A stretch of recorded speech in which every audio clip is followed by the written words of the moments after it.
killers. Welcome to Dallas, sharks and gorillas. The girls, they going harder than welcome to Dallas, we like some legends. Hola, hola, hola, hola. ¿Cómo estás? It's Poofy Man back again with the Poofy Man podcast in short form. So, jump right into it. So today, we're going to talk a little bit about how much of a baller Elon Musk is. So, Elon Musk has always obviously been a baller, but wow, has he really set the bar high for all of you ballers out there.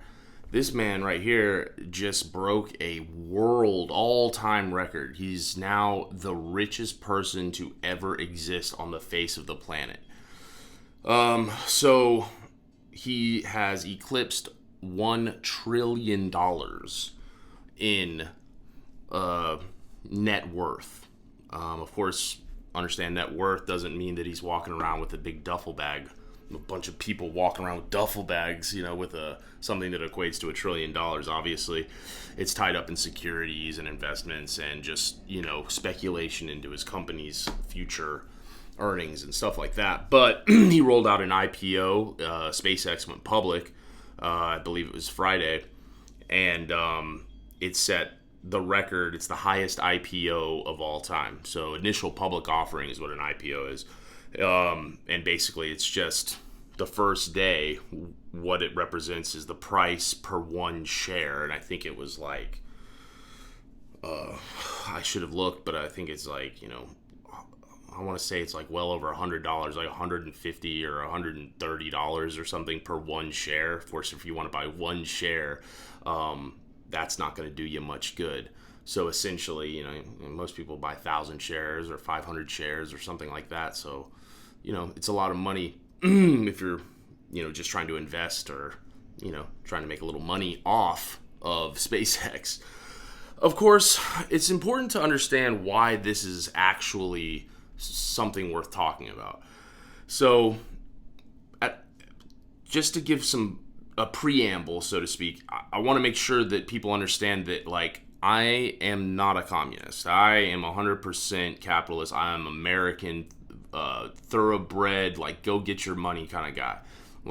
Go get the bag, earn it, put your work in, and you can do anything, and that's exactly what this shows us.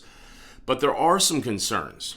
Okay, so I just want to put $1 trillion into some perspective for you.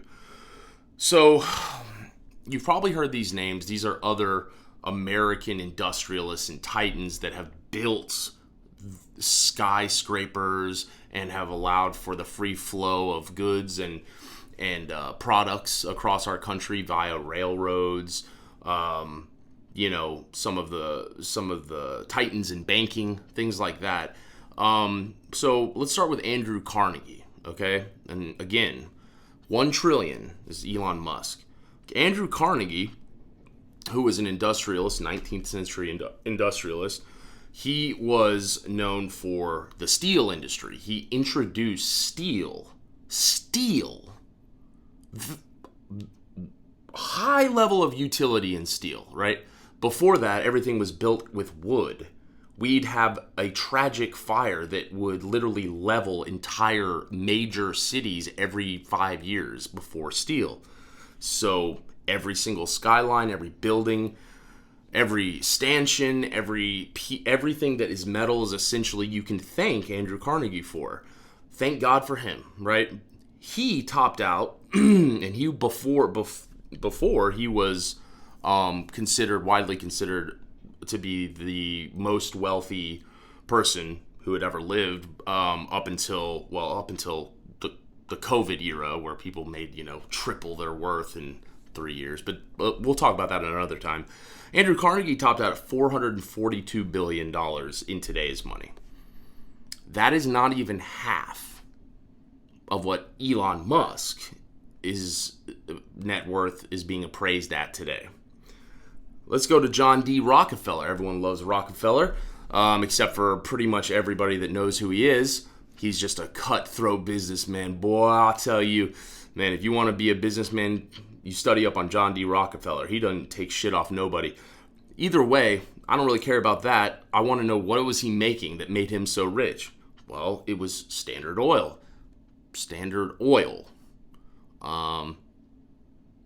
Pretty important stuff. Like, not at the time, it would light, walkways and stuff, and most people hadn't integrated electricity yet into their households. It wasn't a common day thing, so he helped people see at night, continue to work through the night, made productivity skyrocket as a result. A lot of great inventors and scientists work well through the night. Look at Nikola Tesla. He probably benefited to some degree. And then we got someone like Vanderbilt. Oh yeah, so John D. Rockefeller, he topped out at $29.3 billion in today's money. That was his high. That was his peak. We're getting further away.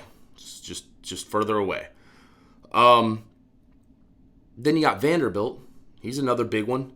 Vanderbilt, he topped out. He was involved in railroads and things like that. Kind of came before. He was sort of the father figure to the two that we were speaking about before in Carnegie and Rockefeller. And he topped out at a measly $2.9 billion. To put $1 trillion into perspective, the math says if you converted money into seconds of time, $1 million is roughly next week. Okay. $1 billion is 27 years from now. $1 trillion, bro. $1 trillion is 27,000 years in the future from now. Just to give you an idea of the difference between $1 billion and $1 trillion, the margins increase exponentially with every new letter you put before the number. And don't get me wrong, congratulations Elon Musk. Shout out Elon Musk. Hit me up sometime and share some of your secrets with me.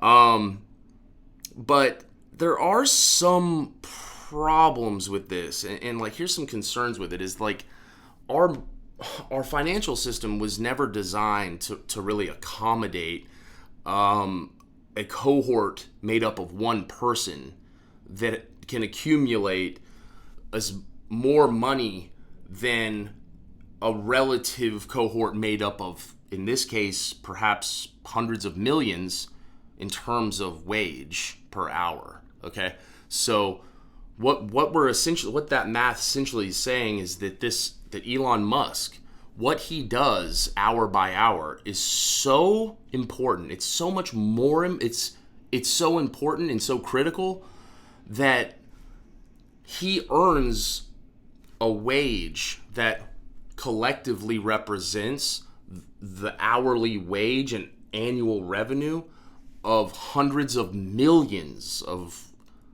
people that contribute to our economy. That sounds unfair, right? Because let's be frank, like lawyers, pretty serious job. Engineers that, make sure that skyscrapers and shit are stable. Train engineers, pilots, doctors, they have practical utility in today's time. I cannot, even if Elon Musk's work was more important and more specialized, right? It required more knowledge and more education and more time and more labor and stuff daily. Do you still think the discrepancy or the margin of difference should be as much as $1 trillion evaluated, it put into a bucket into one person's hand, should be that much different or should be relative to the accumulation, right? The aggregate total revenue of a pool of millions of people. That's hard to imagine, right?